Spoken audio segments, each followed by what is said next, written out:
Hello my dear students, in this lecture we are going to see different types of joints used in engineering and design of these joints.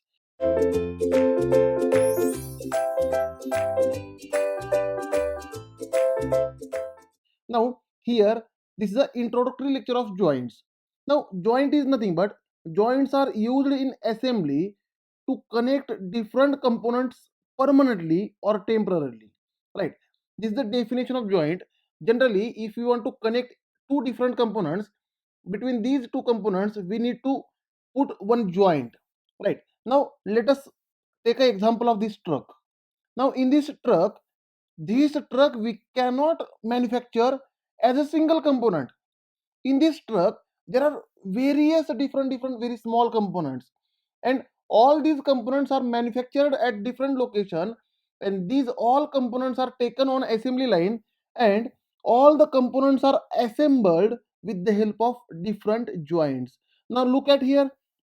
For these wheels, there you can see bolted joint. Here bolts are used at this wheel, right? Again, for this body you can see welding. Here there are welded joints, right? Means here can be a welded joint or there can be a bolted joint.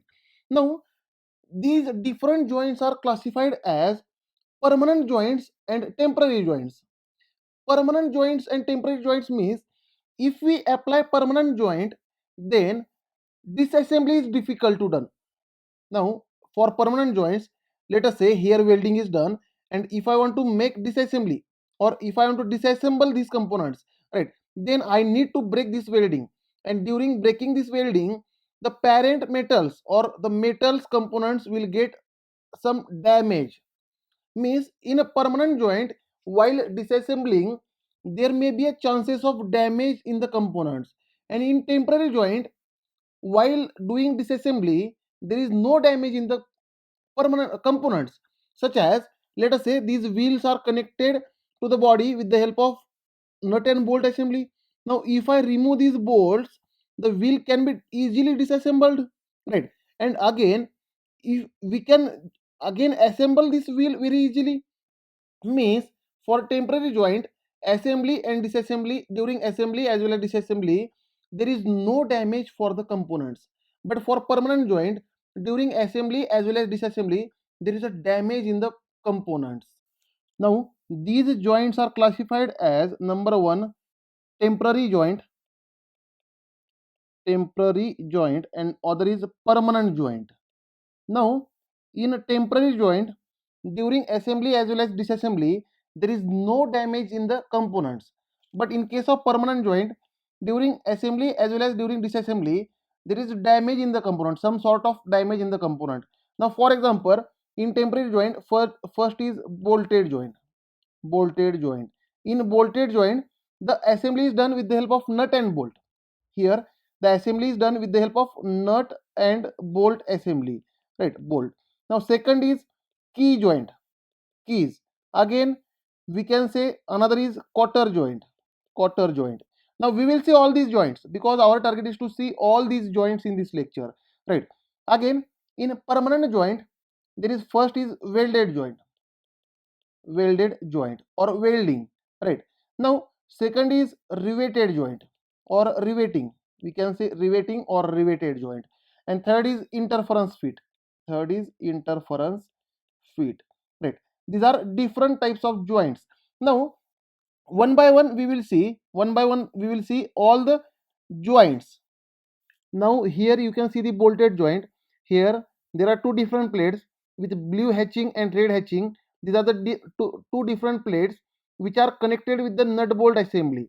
Now here it is a bolt, right? This is a bolt on which nut is wound here. This is a nut. Now this nut we can rotate. By rotating this nut, the nut can move upward or downward. By rotating clockwise or anti-clockwise, the motion of nut, upward motion or downward motion, we can achieve, right? And with the help of this joint, if nut and bolt assembly is used, then it is called bolted joint. Now this nut can be removed from the entire bolt, and if nut and bolt is removed, then these two plates we can separate now without damaging these two plates. Therefore this is a temporary joint, right? Assembly and disassembly is very simple. Now second joint is key joint. See here, there is a key joint. Now in this key joint, you can see here, this is a key joint. Here it is a key, it is a shaft, and let us say it is a pulley or flywheel or gear, any other device mounted on this shaft. Now let us say between this shaft and this, let us say this is a flywheel, or let us say this is a pulley.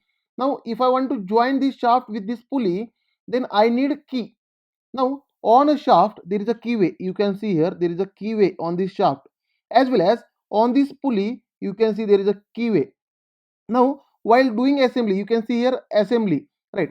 Now here this hatching part is shaft, and upper part is pulley, right? It is a pulley. Between them there is a key, it is a key or keyway, right? Now this part, the keyway on both component, this keyway on shaft and keyway on pulley is matched here, and between this keyway we will put this key, and if I put this key, there will be a joint between them. And if I remove this key, if this key is removed, then we can easily disassemble the shaft and pulley, right? Therefore it is considered as temporary joint, because during assembly and disassembly there is no damage for the shaft as well as this pulley, right? Now let us consider another joint, that is quarter joint. Here it is a quarter joint, right?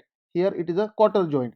Now in this quarter joint is also called spigot and socket joint, or socket and spigot joint, right? Now here there is one shaft and there is another shaft here, right? Here there is another shaft and shaft 2. This is shaft 1 and this is shaft 2. Now if I want to connect these two shafts actually, then between them this quarter joint is used, between them this quarter joint is used. Here there is a quarter, this is a spigot, and this is a socket, and these joints are used. If I remove quarter, then we can easily disassemble them, right? Therefore quarter joint is also a temporary joint, right? Now let us come to the permanent joints. Now here first is welded joint. You can see here the welded joint, this is a welded joint. Now welding can be done in different ways. Here plate 1 and plate 2, the plate 1 and plate 2 are kept at some distance, and between them, the distance between them, we can fill the welding material. Here between these two plates we can fill the welding material. Such type of welding is called butt joint, right? And we are going to see design of this butt joint, right? Lap joint means one plate is kept on other plate and joint is done like this. Here there is a welding, here there is a welding, right? Such type of joints are called lap joint. Again, if I want to connect two plates in T shape, this is a one horizontal plate, one vertical plate, right? Here in butt and lap joint, both plates we are keeping in horizontal direction, but in T joint one plate we are keeping in vertical direction, one as a horizontal, and between them if I make welding, then it is a T joint. Again edge joint, corner joint, right? Such as there are different types of weldings that we are going to see in design of welded joints, right? And this is a permanent joint. If I want to separate these two plates, then I need to break the welding material or welding between them, and during breaking this welding there may be a damage on both plates. Therefore such type of joints are called permanent joints, right? Again you can see riveted joint. Here it is a riveted joint, right? Now see again between two plates, see here there is a plate 1 and there is another plate 2. These are the two plates, and to connect these two plates we are using rivets here. You will find this riveted joint in body of any vehicle. If you see the body of bus, or if you see the body of aeroplane, then you will find many rivets, or boiler, if you see boiler, there you will find many rivets. And if I want to disassemble this plate 1 and plate 2, I need to break this rivet only. By breaking this rivet only we can disassemble, means it is a permanent joint, right? Now here another view of riveted joint is given. There are 4 rivets are used, 1 2 3 4, total 4 rivets are used, and distance between two rivets is called pitch, that we will see in riveted joint. Don't worry about that, right? Now next is interference fit. Now here you will see interference fit. Now see, in interference fit the shaft size is more than hole size.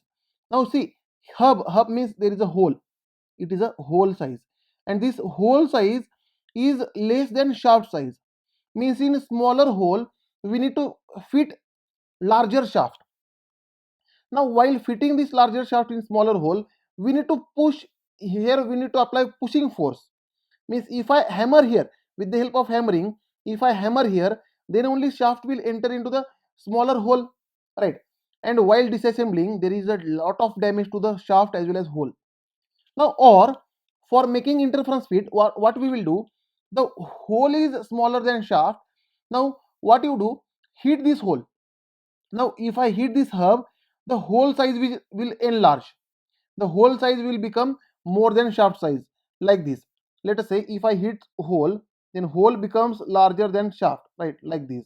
Now, and once the, after hitting, insert this shaft into this hole, insert this shaft into this hole.